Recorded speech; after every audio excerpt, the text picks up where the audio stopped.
My name is Lauren, and I'm with the Ann Arbor District Library. I wanted to welcome you to the library, and we're very excited to present this special talk on spam this afternoon in partnership with the Culinary Historians of Ann Arbor.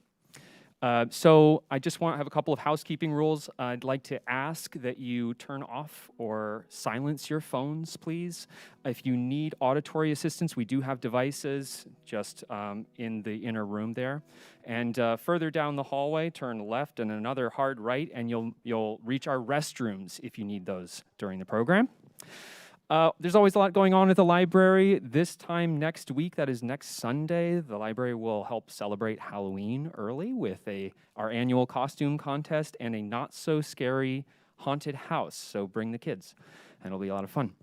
All right, I want to make sure I have everything. Yep. So without further ado, I want you to know that our presenter is remote, and Randy Schwartz of the Ann Arbor Culinary Historians will present Dr. Kelly Spring.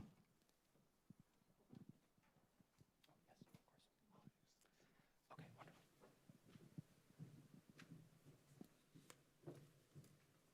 Hello, everyone. Thank you, Lauren. Thank you, other folks here that are here for today's talk on the myths of spam. I apologize for the title on the screens. They're out of date. The speaker changed the title after the graphic was publicized. So we'll be having a talk by Kelly Spring on the myths of spam. I also want to give a special welcome to all of the folks online. Most of our audience live streams that way, spread across many time zones. We have viewers today as far to our east as England and as far to our west as Hawaii. So welcome everyone who's viewing this. I'm Randy Schwartz of the Culinary Historians of Ann Arbor. I want to also thank our host for today's program, the Ann Arbor District Library. They provide us this presentation room as well as promotional and technical support so we can share these programs far and wide by live streaming them and by recording and posting them on the library's YouTube channel. For the new viewers and visitors today, I want to briefly introduce you to the Culinary Historians. We're an informal group bringing together all sorts of people interested in the history and culture of food and cooking. The group was founded in 1983, and new members are always welcome. We have a little over 150 members currently, about half of them here in Michigan and the other half across North America and overseas. Besides these monthly talks, we also have twice yearly participatory theme meals for members only.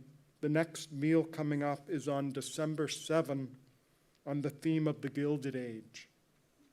If you're not a member of CHAA, we'd love to have you join. Our membership is only $25 a year for an individual or a couple, and it includes a subscription to our quarterly magazine, Repast. A postal subscription to Repast by itself is only $20 a year, no matter what country you live in. By the way, anyone can write for Repast. Just contact me via the CHAA website, culinaryhistoriansannarbor.org, and we'll talk about it. If you'd like to join our group or just to subscribe to Repast, you can find the information on that website I just mentioned. Click on the membership tab there. You can also follow us on Facebook. Just search for Culinary Historians of Ann Arbor. Or if you're here in person, you can pick up a membership form from the side table here after the Q&A session. By the way, for those watching this online via YouTube, if you'd like to ask a question at the end of the talk, you can type it into the chat section, and we'll try to convey that to the speaker. After the Q&A today, for those here in person, we'll have some things to snack on. Samples of several flavors of spam. Yes. Finger food style. Thank you, Margaret Stein, for preparing that. a Spam macaroni and cheese casserole that we baked using a recipe in Kelly Spring's new book, Spam, A Global History. So help yourselves to some refreshments after the program. We also thank Darcy from Book Suite, the local bookstore, for bringing copies of Dr. Spring's new book, hot off the press. So you can purchase a copy with the author's signed nameplate inside. She takes cash, credit card, or debit card. Our talk next month, and in fact, all of the talks through next April are by speakers who will be here in person on November 16th, 4 weeks from today, same time, same room. Ann Arbor resident Patrick McCauley will talk to us about cider history. Pat is a historian of apples and of apple cider, and he's also an award-winning maker of cider and hard cider. So look forward to that on November 16th. And now, finally, I want to introduce today's speaker. We're very pleased to connect this afternoon with Dr. Kelly Spring in Washington, D.C. Kelly is from England, where she trained as a food historian, a gender historian, and a World War II historian. Her PhD at the University of Manchester focused on World War II food and rationing in Great Britain. And she founded the Food History Seminar, which is based at the University of London. In her new home, Washington, D.C., she teaches at George Washington and George Mason universities, co-hosts a regular podcast called The Hungry Historians, and runs a company called The Fork Front, which does consulting, research, and writing about food history, and which curates historical menus for special events. Would you please join me in welcoming Kelly Spring?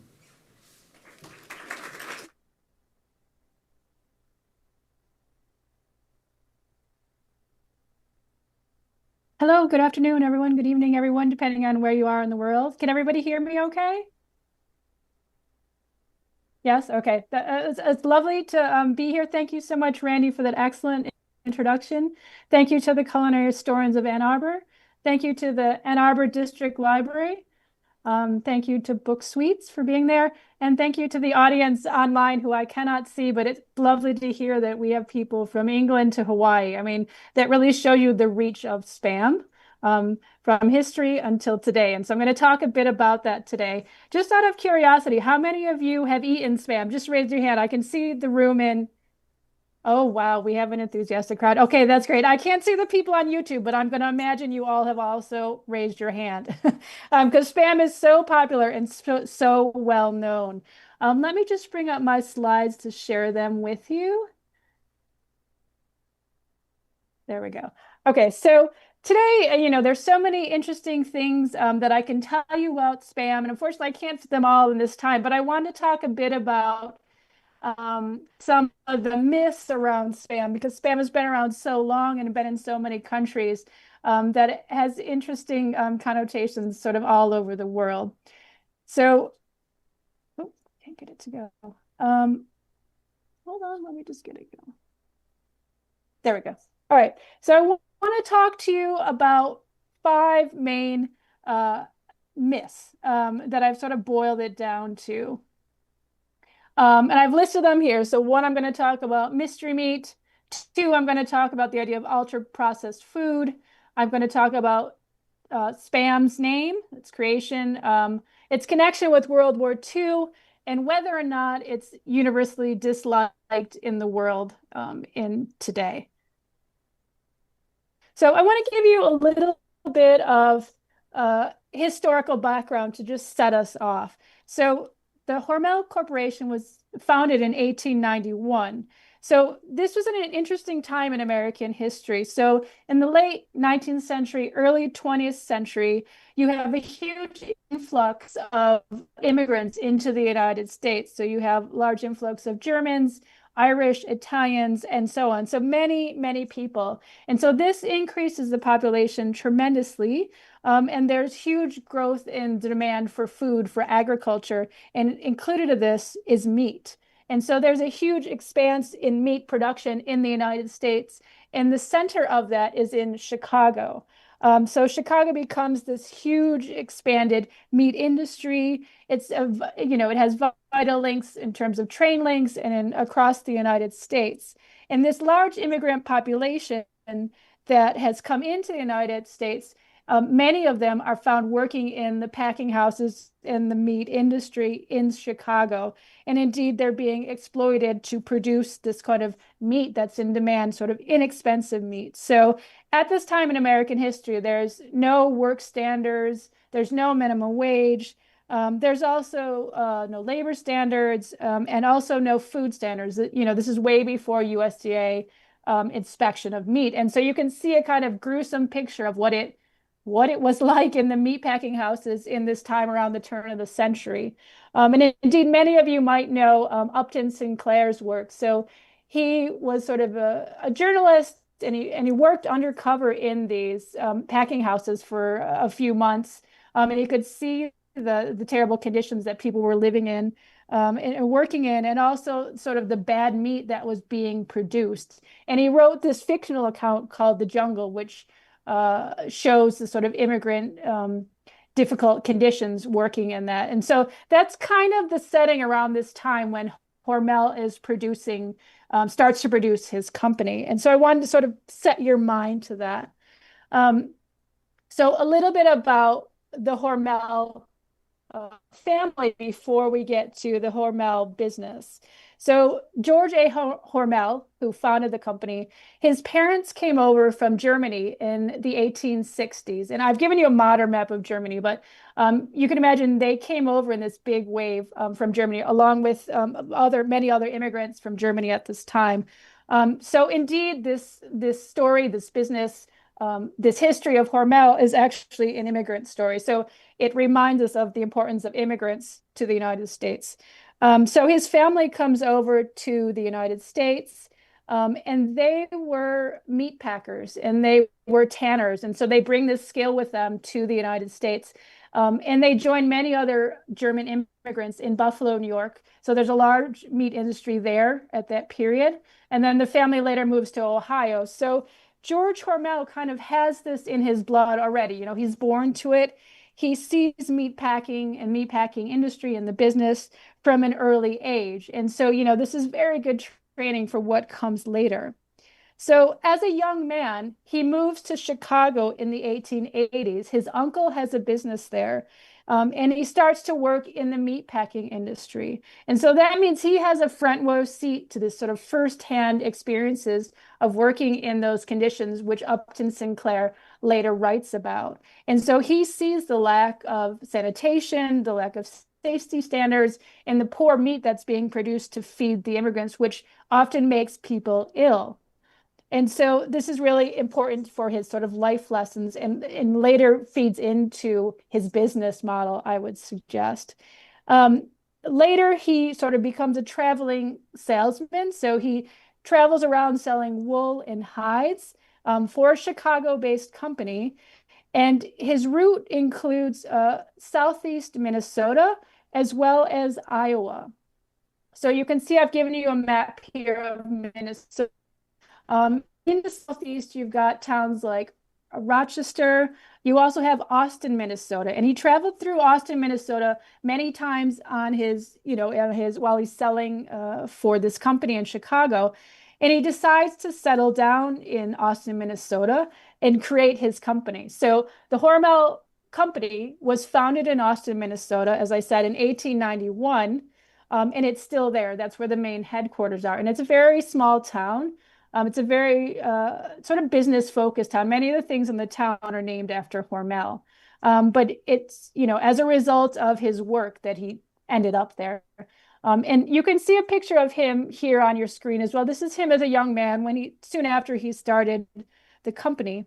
And I think based on, having seen firsthand in Chicago the horrible conditions which meat was packed, as well as coming from this long family history of meat packing, he was really focused on producing a high quality product. And indeed, he was very fastidious in producing this product.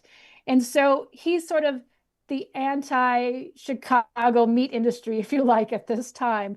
So his meat, he didn't want to fill it with fillers, and he didn't want to fill it with things like hearts and kidneys and all these other things.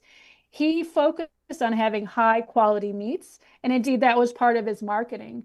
And so, this comes to the first sort of myth busting that I want to flag up to you, that it indeed it's not mystery meat. It's very high quality meat, and he was very sort of forefront in the business of meat packing and the meat industry in terms of that in his day. And so that helps him to quickly build a good business reputation and helps him to expand his business quite quickly. And so, he sort of works regionally, but then he keeps expanding to sales nationally. And so that's an interesting contradiction in the history that he saw, but also his own family history. Okay, the second myth that I want to talk about is this idea that Spam is ultra processed food. I mean, often I think people are turned off from Spam because they think it's, either first it's the mystery meat, or second, it's the ultra processed food. And so I want to talk a little bit about how they make Spam, how they sort of created it, and so on. So at the time that Hormel was, getting his business together, getting going, he joined a sort of very crowded field of food production. So at this time, you have companies like Heinz, and you have companies like Campbell's Soup, and so on. So they're producing a lot of inexpensive products for this growing market, and they're focusing on canned goods. And Hormel, once he got going, he kind of saw that this was a very useful section of the food market, and he wanted to also get into this. So he started to think about producing his own line of canned goods, of production. But it took him a while to understand the technology and to sort of get that into shape. So in the 1920s, so we're advancing a little bit further, he brings over a German engineer. So again, this connection with Germany. So a German engineer, to help him create what he wanted to do was make canned hams. So extending the fresh pork production into something that can be further preserved, can be shipped further, and sold more nationally. So the engineer works on this, and by 1926, Hormel produces the first canned ham. So this is important. This is sort of revolutionary both for the company, but also for food industry, because this is the first ever canned ham. So if you can imagine it, it's inexpensive, it's well preserved, and it kind of, I would say, puts the company more on the map. This is quite interesting in that it also makes the company more of a nationwide household name. So you can see here, I've given you, this isn't the original label, but this is the modern day label. So this is still produced by Hormel. You can buy it very easily, in any sort of Walmart or so on. This is a 48-ounce can, but you can see the lasting ability of the company. They're still making this product that they made from 1926. And indeed, the recipe hasn't changed that much. So that's interesting. That's the beginning of their canning, as it were, and that really allows business to take off even further. So because, these are easily transportable and they become recognizable in the market, Hormel decides that he wants to produce more lines of canned products. And this is particularly important, in the 20s and the 30s, the world in the United States is in a Great Depression. So they want to produce foods that are inexpensive, can feed people, and that people will, gravitate towards. They'll be inexpensive. So following on from the canned ham, they produced Dinty Moore beef stew and Hormel chili. And so these might look very familiar to you. I saw these when I was a child. When I went to the store the other day, they're still in the store right next to Spam. So this was a really important, advance for the company. And also, again, expanded their line and made them much more recognizable. So these were produced in the 1930s. So again, very useful, grabbing more of the market. And so the foundations for understanding like all the different canning products that the company can sell and be successful at. In the process of making all of their different products, both fresh, fresh packaged, fresh delivered pork, as well as these canned products, the company found by the 1930s that they had an excess of pork shoulder.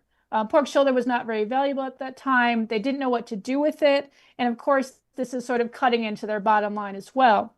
So they decided to try and make a new product that would enable them to use up the wasted food while also producing another canned good that would be affordable for families who were in the Great Depression. I mean, you kind of have to think at this point that, families are suffering a great deal from the financial downfall of the stock market. At one point in the Great Depression, a quarter of the United States was unemployed. And so it was very useful for the company to focus on making these inexpensive, long-lasting products that could be shipped easily and inexpensively across the United States.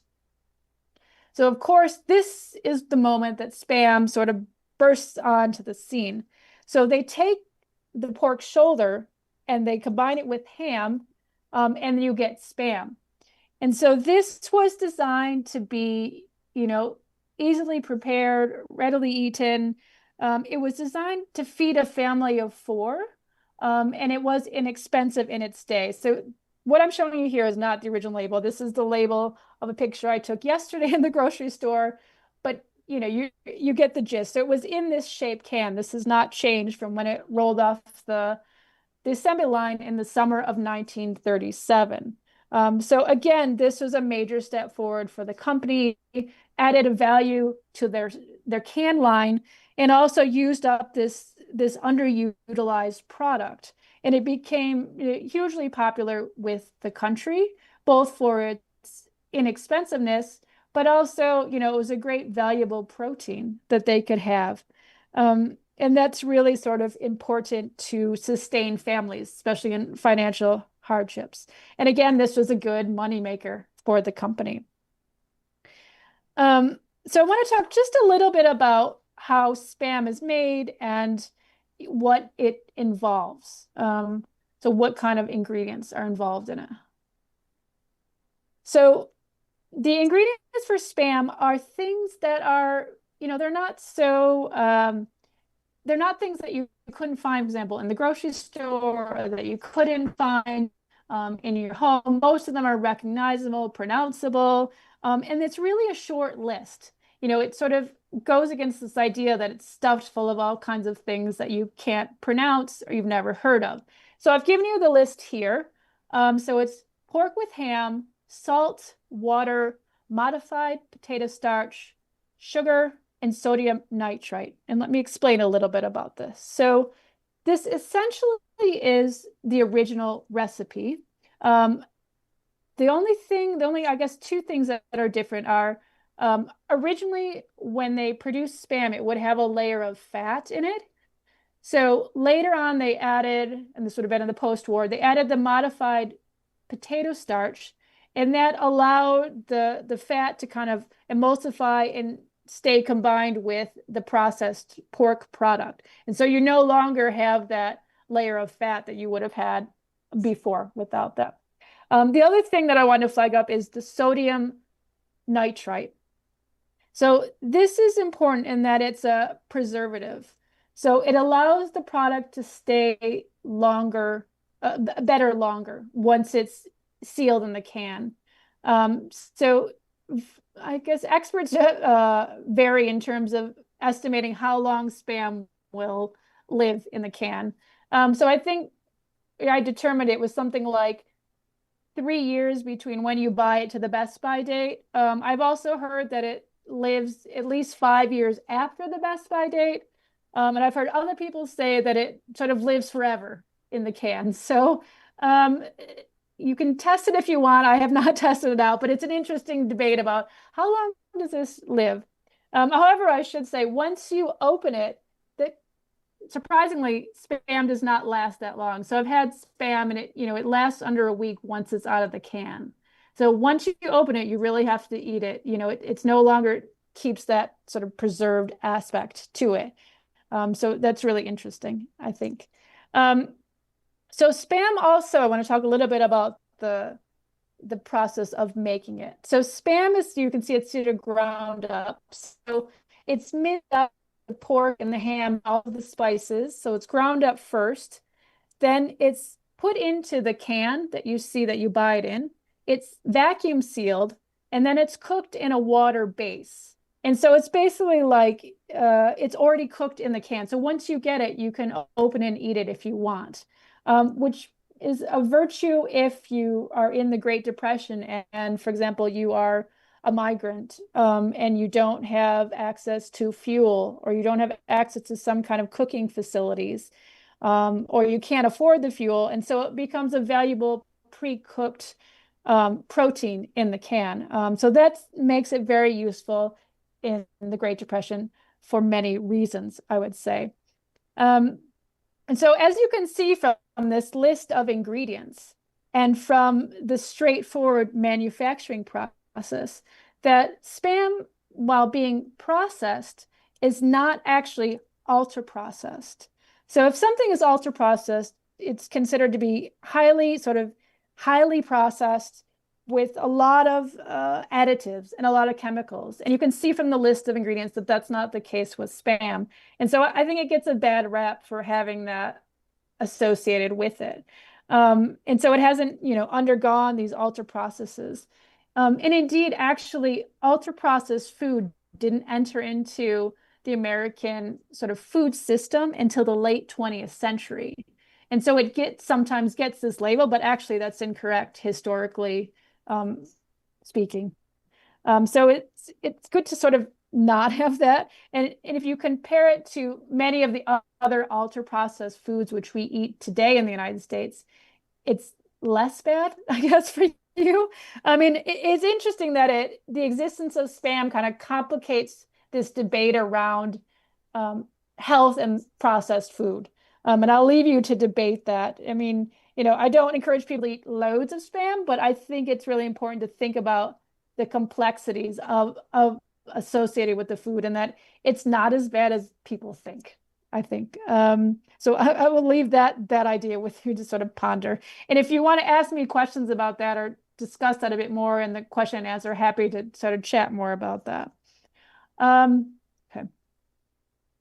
So I want to talk a little bit about this name spam.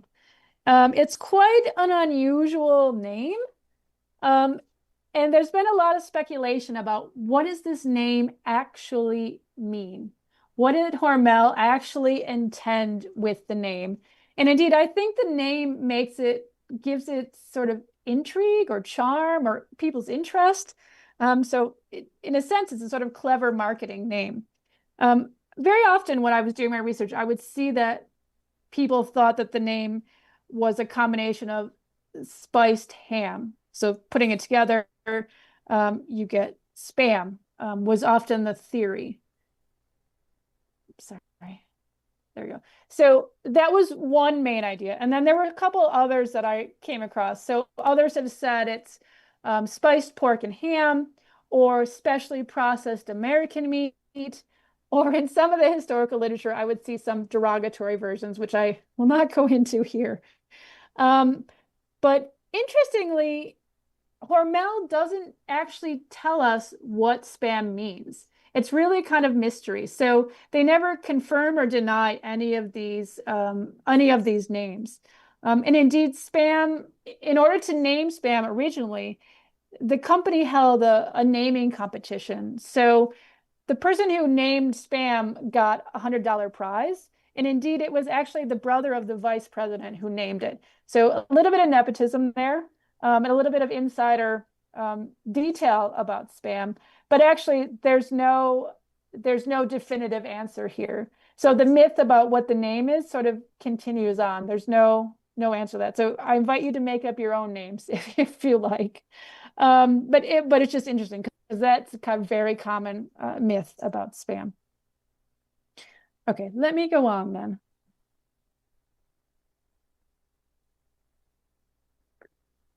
So another thing I've often heard when I'm talking about spam, or people have read or talking to me about spam, is that spam was created in World War II. And indeed, we've already seen that no, it was created in 1937 as a result of company need to get rid of pork shoulder, but also to create some inexpensive product in the Great Depression.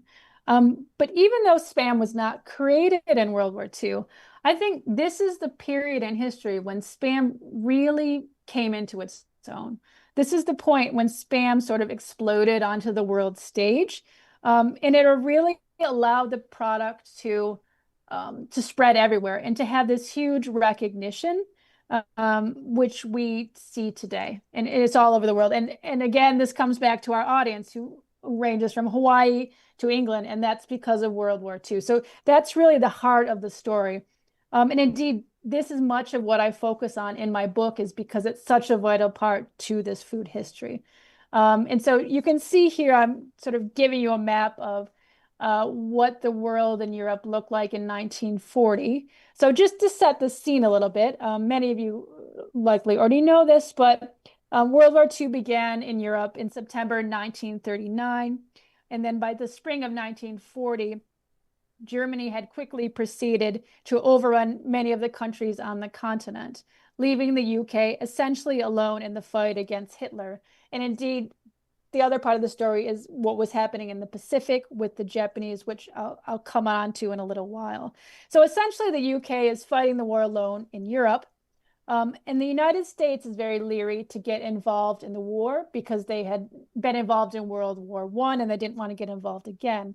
However, that's not to say that the United States was not helping in some way the United Kingdom and the Allies, in the sense that not providing soldiers, but providing aid in different forms throughout this period. So the United States does not get into the war officially until December 7th, 1941, with Pearl Harbor. But up until that point, they had provided various amounts of aid, particularly to the UK. And the most important of which was the Lend-Lease Act, or the Lend-Lease Program, which was signed, excuse me, which passed Congress in the spring of 1941. Roosevelt, who you see here, signed it quickly after that. So by April of that year, Lend-Lease goods were going to the Allies. And so this included Britain, and then also countries like Greece and China and so on. And so this was a major step forward. The United States was sending seemingly unlimited amounts of aid in terms of military hardware, but more importantly for our story today, sending food aid.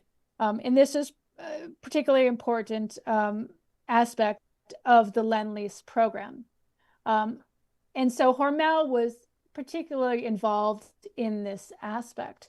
So the United States government would send out contracts, and the different food companies would bid on them to produce products for the US service members as well as the Allies. And so Hormel was very much involved in this, is very important for the company's history.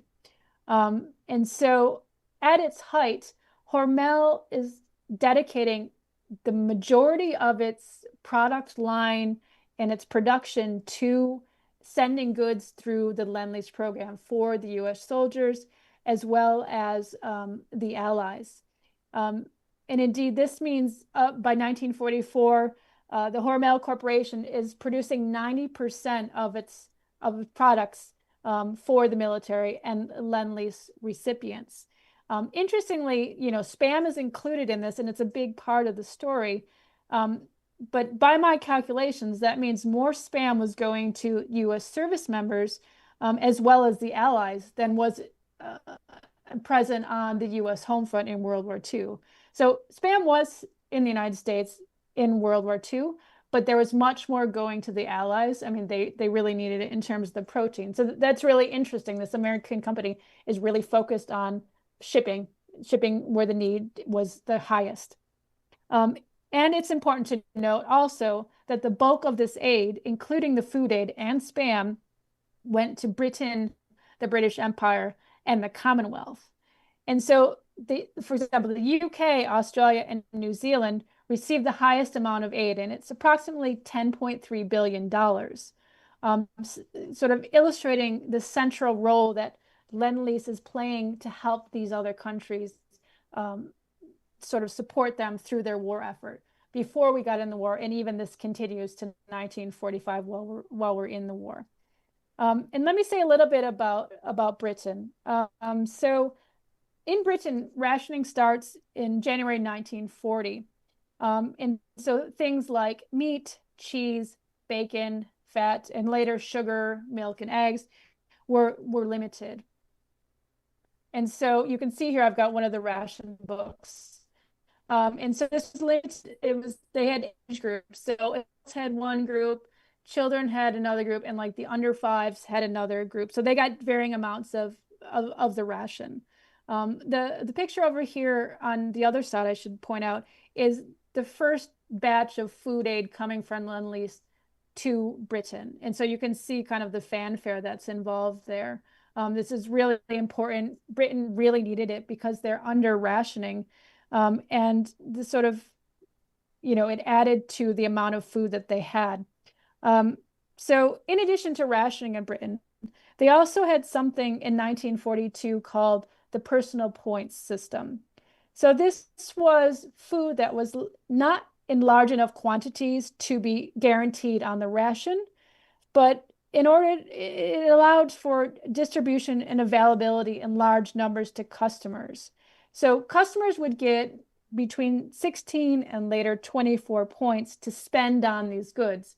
So you would go into the store, the goods would be assigned a particular point value depending on supply and demand, and then customers would use their points and then buy those products.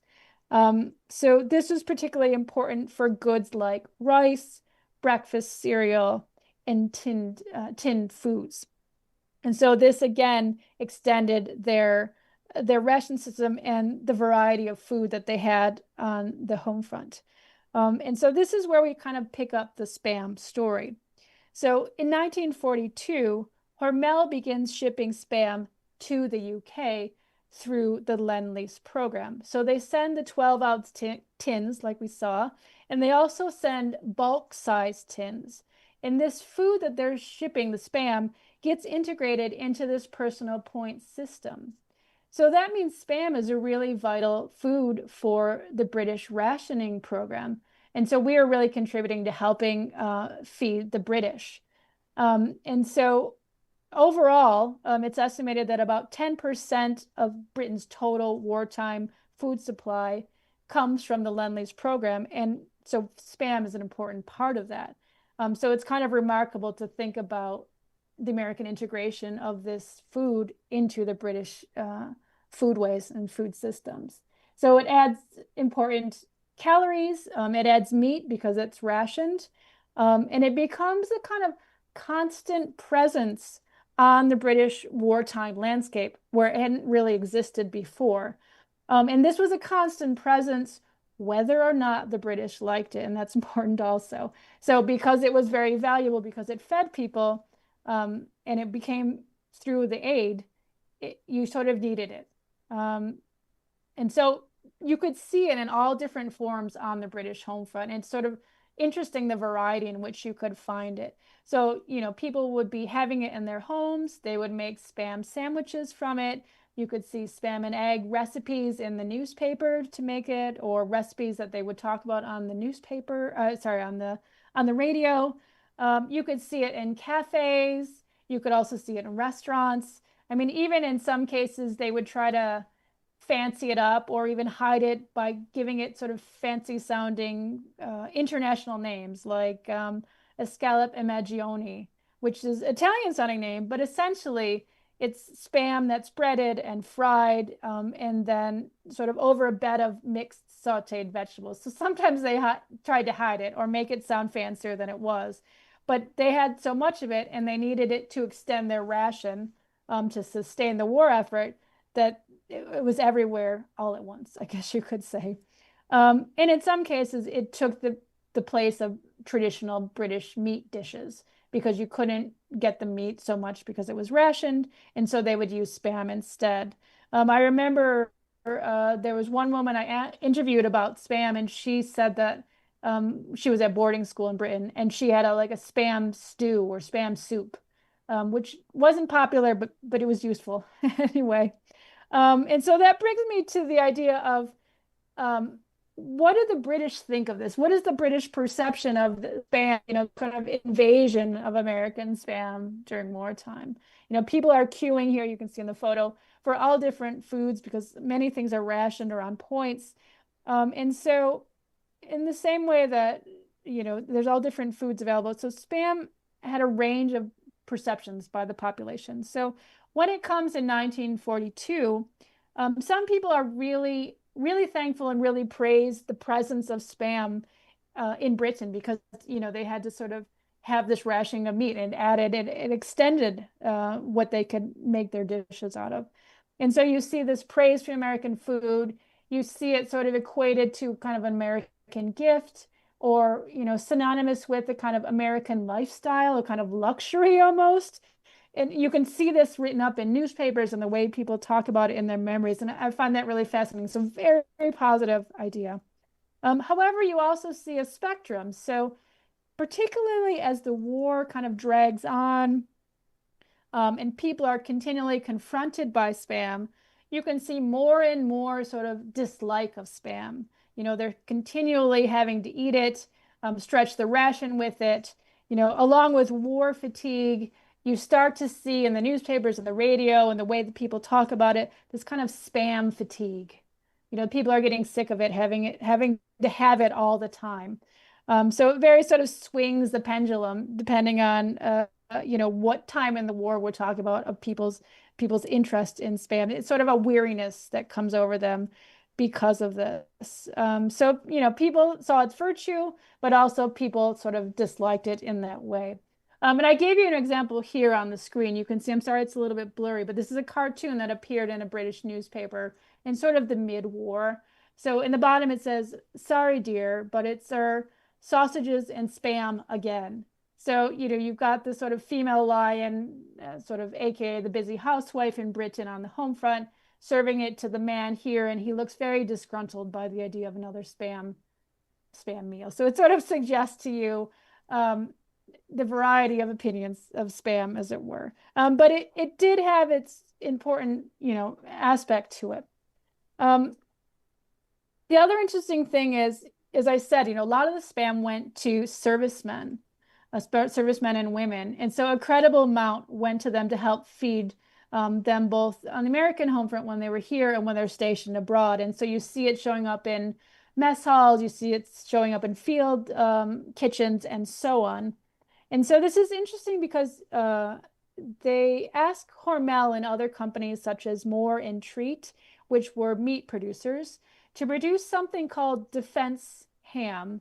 And so this is a kind of variation on Spam, if you like. It's a ground up pork product.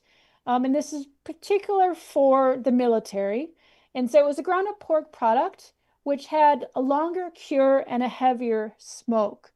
And this enabled the food to be even longer lived. So you can imagine difficult conditions, both transport overseas as well as difficult battle zone conditions. And so they needed food that really stood up to all of that. And so the soldiers were eating not particular Spam most of the time, but this kind of defense ham. And so that was, again, an important sort of filler, like for in terms of calories, in terms of protein for the servicemen and women here and abroad. And indeed, they ate copious amounts of it in wartime. And so, they would have been so used to it marching across Europe and marching across Pacific. And again, and indeed, it's sort of like the British in that opinions varied wildly about it, particularly, kind of Spam fatigue sets in with the service members, as well as, the sort of opinions varied. So same kind of idea with the British. But it did serve this very valuable wartime purpose, indeed. Now I want to swing a little bit. I'm still in World War II, but I want to swing a bit to the Pacific. And here I've given you, it's sort of tricky to read, but a map here. There's a little bit of Guam. You can see my cursor. Guam is here. The Philippines are here.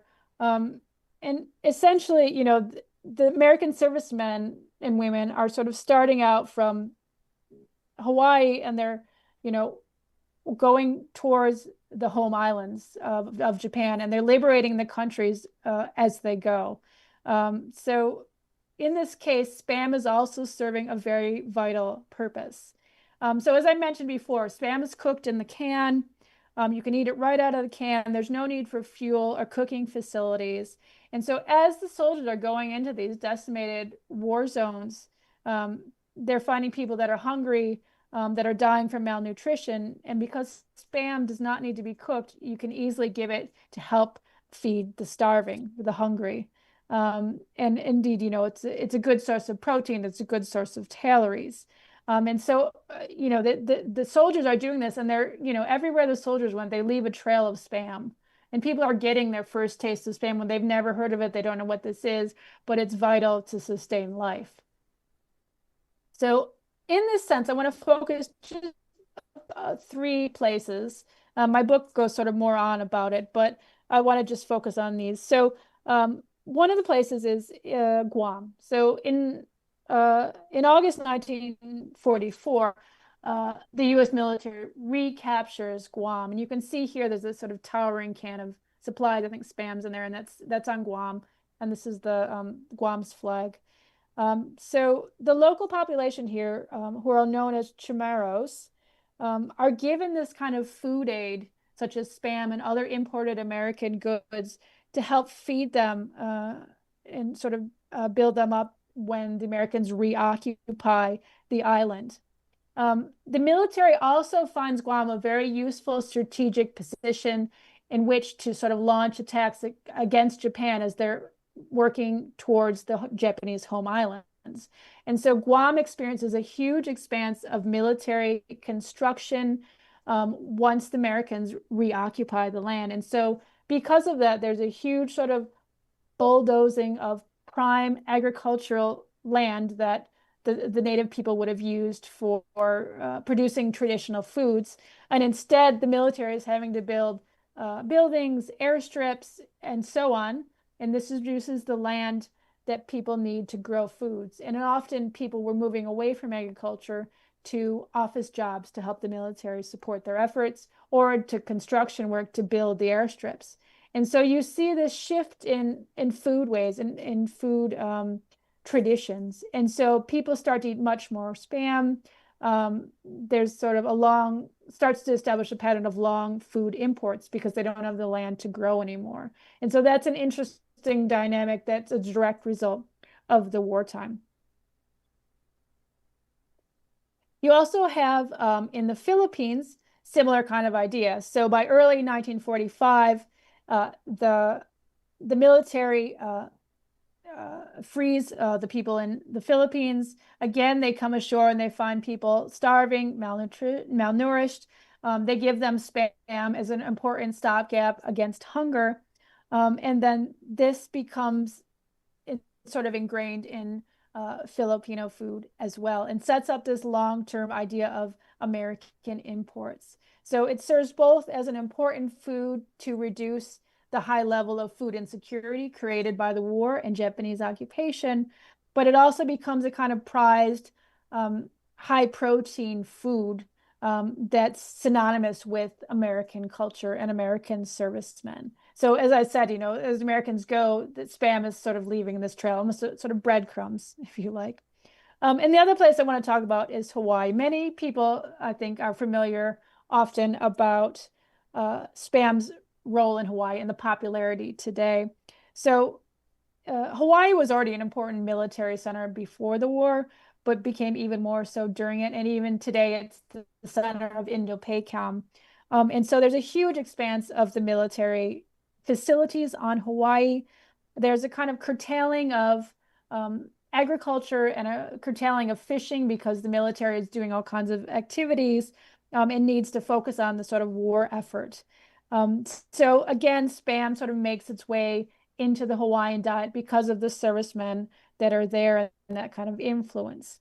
And so they become part of affordable goods that people insert into local dishes. And again, sustaining this long-term impact of imported foods that were useful both in wartime but extended. So thinking about World War II, Spam consumption is really important in many, many ways. So you can see where it's functioning in all the different aspects of the world. It's important for the company in that it opens new markets and new stomachs and new sort of awareness in places that it would never have been before and people didn't know about it. So Guam, the Philippines, and so on. It touches diverse markets. It goes throughout the Pacific and in England. And Hormel gains a huge wartime profit from it and also sets it up for this post-war consumption practices. And also it's a form of spreading American lifestyle and American foodways, a kind of American gastro diplomacy, if you like, which underlines a lot of post-war and even today. And so that's an interesting dynamic of the food. This little can had this very powerful impact in World War II. Okay, the last myth that I want to talk about is that it's universally disliked. And so probably you can guess that this is not necessarily the case. Here I'm showing you my collection of Spam. So Spam is no longer just that can. There are many different kinds. There are 13 kinds of Spam and counting, and this is some of them anyway. So Spam is interesting in that people who were eating it in World War II had a wide variety of opinions about it, particularly as the war dragged on, which impacted how they see it in the post-war period. So places like the US and the UK, Spam added an extra element of protein, but it was not something that people needed to prevent starvation. Whereas in the Pacific, it becomes something that sustains life and later becomes a kind of comfort food. So you see this range and this reflects in the people's opinion about Spam, as it were. So again, there's a diversity of opinions about Spam. So in places like the UK, in the Philippines and Guam and Hawaii, they're still eating Spam, but to different levels. So in the UK, for example, you can still get Spam on the grocery shelves. You can also buy what's known as Spam fritters, which are battered and fried Spam that's often in the fish and chip shop. But it's not so popular, not like eaten as much as it would have been in wartime. Um, in the Philippines, however, and in Guam, it's highly, highly popular. So in the Philippines, it's a kind of intergenerational sharing that people sort of love it. Philippines is the fifth largest importer of Spam. And actually, Hormel has a joint venture with the Filipino company, San Miguel Corporation, who makes Spam there. So that's really interesting. It shows you the importance of Spam. So completely different opinion in the Pacific of Spam. It's really extremely popular. In Guam is the highest consumer of Spam in the world outside the United States. About 16 tins a year of Spam are eaten per person, which is tremendous. And they also put it in traditional foods, so making a vital protein. So really important and familiar, and people will have it, in their pantry just as a matter of course. And as in Hawaii, as I kind of alluded to earlier, Hawaii has the highest consumption of Spam in the United States. They eat approximately 7 million tins of Spam each year, and that equates to about 5 tins per person. So completely different views depending on where you are in the world. So if you're in Hawaii, you can eat it at 7-Eleven, you can eat it at McDonald's. I was in Hawaii last year and I just went to like a basic diner and it was one of the main proteins, that it was very common for people to buy it. And so huge variety of eating opportunities depending on where you are in the world. Um, there's also a variety of flavors. You could see my sort of tower of Spam earlier. So one flavor is called hot and spicy, and this is inspired by Guam. So in Guam, not only did they get Spam in war, they also got Tabasco from the soldiers. And so Spam hot and spicy is inspired by that World War II experience, and it combines Spam with Tabasco. So that's really interesting, the heritage going on there. The other interesting one that I wanted to mention is Spam with Taquino. So Taquino is kind of cured bacon with a kind of sugary cure. And this comes from the Philippines. And so again, this speaks back to the legacy of Spam in the Philippines, and the Hormel is making these products for these uh, these countries geared towards their taste. So it's sort of influencing each other as we go through history, which is really fascinating. Um, and the last, I just want to talk a little bit about the pop culture. And I think Randy is going to play you some bits of pop culture. But one of the really interesting ones is the Monty Python's Flying Circus sketch of Spam. And here you can see the menu from the sketch. So if you don't know it, I highly recommend you Google it. But it shows it's in England, and so there's a like a West Bromley sort of greasy spoon diner where you've got a couple and they've come in for a meal, and there's essentially all you can order is spam of very varieties. And the man loves it and the woman hates it. And then strangely, there's a corner of Vikings that are occasionally break out in spam songs. So it's quite unusual, quite hilarious, but it shows the kind of cult following or pop culture that spam influences. So it has that really kind of cute, interesting cultural resonance, which I think also gives it this sort of lasting power that indeed it's not universally disliked, but in many quarters it's very much liked or joked about in that sense. Another interesting thing that I want to flag up to you is it's not being added to now, but there's online you can look at spam haikus. There's a whole database of them. And there's over 19,000 haikus on this database. And I've given you some here. And it shows, again, this range of like or dislike of spam. I don't know how you want to judge it. So just a couple to flag up to you. So the one at the top left says Hormel Perfection, open a spam can now, yum, ultimate in taste. So this suggests positive feeling, whereas the one all the way on the lower right, so highly unnatural, the tortured shape of this quote unquote food, a small pink coffin. So again, sort of joking about it. So again, range of feelings or impressions about this food predominates throughout the world. And indeed, I think these are American, so in the United States as well. There's also spam festivals. So in Waikiki in Hawaii, every year in April, you can go to the Spam Jam, which is they have a day, it's like a block party where you can buy all manner of spam dishes, very creative. You can buy spam crafts. You can go to spam uh, like uh, like musical events and all kinds of things. And then the restaurants also offer like a week of spam dishes, like specials. So in Hawaii, you can see it's still very, very, very popular. And the last thing I want to leave you with are a couple of spam mascots. So you saw already the spam can, he's a kind of mascot. And there's also here Sir Canalot. There's another mascot. He's kind of a knight, is very small, like 3.8 centimeters high. And he was made in 2012 as a sort of 75th anniversary commemorative mascot. So you can see from all of these examples that spam is popular in many different ways. It's sort of jokey, it's kind of funny, it's pop culture, but it very much is still evident in society. And indeed, this last myth about it being universally disliked is completely untrue. It's very much disliked. And indeed, I think it grows on people once they engage with it and get past the idea of it being kind of a mystery meat or something that something is ultra processed, because actually it's quite good in many places. So I will leave it there. I thank you very much for listening. I'm very happy to take any questions or comments that you'd like to make, and I thank you for listening.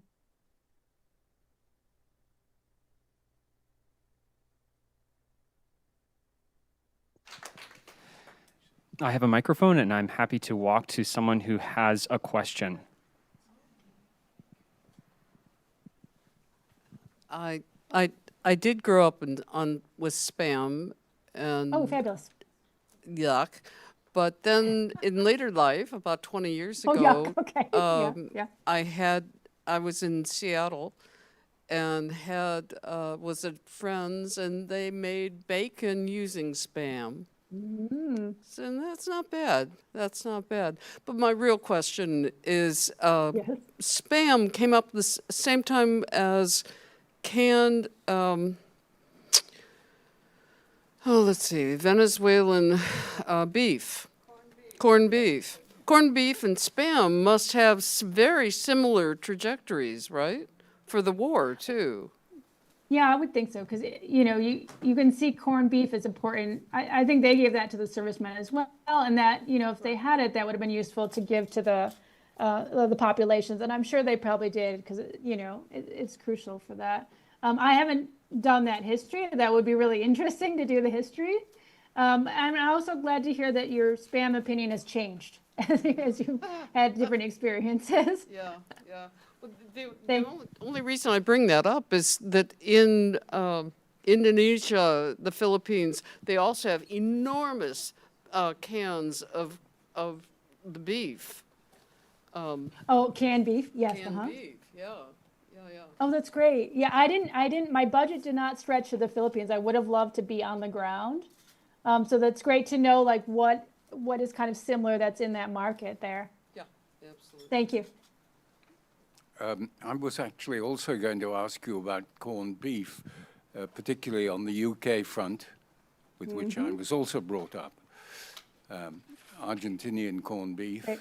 which also has Yeah. political ramifications back in Argentina, but that's a different subject. I wondered if you'd contrast the two, but you... I don't know. I mean, that would, as social phenomena, I mean. I don't actually know. It doesn't cover corned beef. I didn't look into that. I was really focused on Spam, but I think as you sort of mentioned that it probably has a similar trajectory, although it comes from a different, from a different part of the world. It's interesting to think about how would they do that in wartime because there was so much difficulty with shipping because of the bombing from the U-boats. So it would be really interesting to know. I mean, of course, they're shipping Spam, so it was possible. And did that become a really popular thing because of that issue, rather than the fresh meat? So thank you. I will look into that. Thank you, both of you, for sort of that idea. Corned beef did have a military aspect previously, too. It did, okay. So not necessarily Spam as special army meat, but... Yes, that's another version. Thank you. Yes, thank you. Just wanted to ask you how long the original Spam stood alone before they introduced the other combinations of it. Because when I was a kid, I was born in '49 and from New York. But my parents, we ate a lot of Spam. We combined it with au gratin potatoes and so on and so forth. But it was the okay. original in the 50s. So It- when did they start introducing all these other versions of it? Yeah, those were later. I think they started was it the 1970s maybe? I say so they would have maybe one or two. Right now they're like 13 varieties. So that's and now it's kind of like a thing where they might introduce one every year, but it wasn't so common back then. So it was much later when those kind of came on the scene. I think they probably did it because they wanted something. They wanted to draw more market in. Everybody knew Spam by that point. But yeah, in the 50s, it was only that kind. Whereas now you can get light, you can get less salty, less sodium, and you can get all kinds of interesting. I mean, a couple years ago, and I mean, this is one of my favorites, is Korean barbecue Spam. If you haven't had it, highly recommend it. But they didn't have it. I mean, that's also related to war, but also related to trend in food eating now that Korean food is really popular. Yeah. Hi, thanks for the presentation. Very interesting. I'm curious, how did the advent of Spam kind of change meal preparation at home? like after the war? Yeah, so I think I've seen some, what do I say? In post-war period, I've seen some like magazine recipes, or I've heard other people tell me that they might have like almost like baked it and like put like almost like a ham, you know, you kind of stud it with some spices and you can bake it. I mean, I know in Minnesota they've got the hot pot. And so I think they could have done it like that way in a kind of casserole.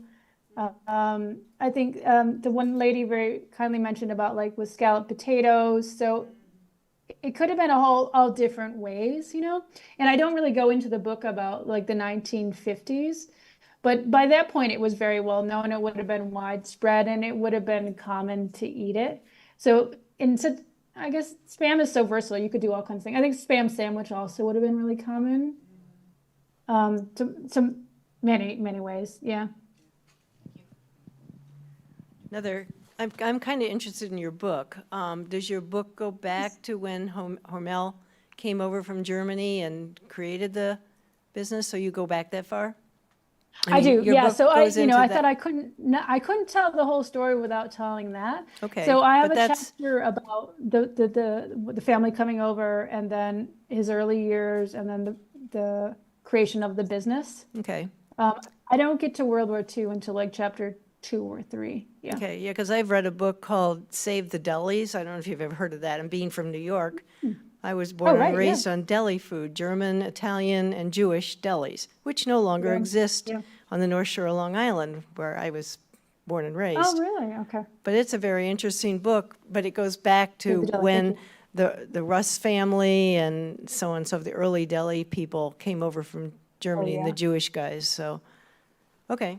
Well, then I might get your. Yeah, I mean, I think that's so interesting that part about it's an immigrant family and that it's a German family. I mean, my friend had pointed out to me, it's really interesting because this is German family feeding Americans to fight Germans. Like, it's an interesting irony, you know? But yeah, it's really important, I think, to know that business history because you don't tell the full story if you don't know that. But thank you, I will look up that book. On the slide that showed your wall of Spam cans, All right, my Spam tower, it's my Spam Spam sculpture. tower, Yes, right. Yes, yes. and I'm almost scared to ask this question, but I couldn't help noticing one of them was labeled figgy pudding. And I wondered if that had Spam in it. It does indeed. Yes, the only thing that goes on that tower is Spam related. Yeah, so I should explain what that is. So in addition to like the 13, I don't know if you call them regular flavors, the 13 variety of flavors, Spam also puts out occasionally limited editions. So one of the limited editions during Christmas time was figgy pudding. So it's Spam and figgy pudding. There's also another one, which I don't have. It's not on my tower. You can only buy it online. It's a little expensive. It's Spam pumpkin spice. So it's good for this holiday season or this time of year. And I don't, what else do they, I think those are the main limited edition. They always come out with interesting. I have to say, I've never tasted the figgy pudding. I couldn't bear to open it like it's kind of special. It might be good. I don't know. If somebody's had it, please tell me. Yes. But that one you can only buy online. It's a very special thing. Could you talk a little bit more about the shape of the Spam can? It feels unique compared to other like canned foods, and I'm curious why it is the shape it is. Yes. Let's see. Yes, it is very unique. Like it has those kind of, it's a rectangle, but it has rounded corners, right? And I don't know how they got it into, I'm just looking at my can. This is Korean barbecue, by the way. It has these kind of rounded edges, right? It must be something, and they don't let you in the factory, but it must be some way that the manufacturing it helps it produce it. I mean, it's always been like this. And I know that when I was looking at wartime things and they're talking about shipping it, Hormel really had to advocate, like they were not going to change this shape of the can. It was going to really fit better in the ships. And so they persuaded the US government that they're not going to change this can. They weren't going to do a kind of cylindrical or something. So yeah, it's really unique to them. And I don't know how they got into this way. you asked about you want to know the inside, the texture aspect of it? So when it's ground up, it's kind of just sort of put in here, and then it takes on the shape of the can, and then it's cooked in the can, of course, and it's vacuum packed, so it takes on. So when you take it out of it, it's the same shape. It has that rounded edges. So it's just a sort of quirk of their manufacturing. It's the only one that's like that. Yeah. Thank you. We have one question in the chat. We have another question from someone in the room. And, Great. All right. Hi, I actually have two interrelated questions. So I was thinking about the myth that you mentioned that spam is universally disliked, and I was thinking well, that's really silly. People see it in stores, so it's obviously bought. But anyway, I guess I Yes, it wanted is to know actually. why people think that, even if they can see it, prevalent. But a related question is the term internet spam, which people just say spam. Thank you for this presentation, by the way. I didn't know the context of sending spam to England, for instance, and you showed those cartoons and stuff where people got tired of spam. So Yes. I'm wondering if you looked into the formation of the term for internet spam and if that came out of the UK or something. Okay. And just kind of the interrelation between these questions is I'm wondering if because of the term internet spam, people think spam is universally hated. So Oh, I can yeah. see how you've come around to that. Yeah.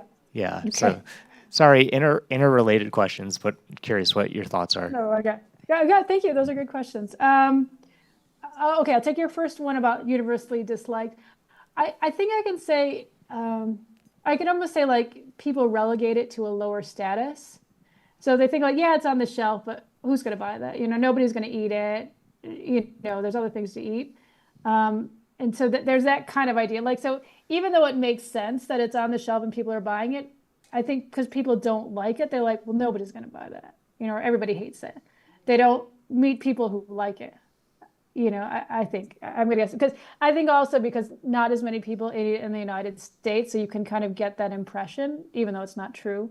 For that one, but if you know the history and you know specifically the Pacific history, I mean, it's totally opposite. It's love there, and I sort of told you the numbers about the amount of people. Anyway, so it's not universally disliked by any means. About the internet spam, I've been told that it's either related to, there's sort of two explanations. So one is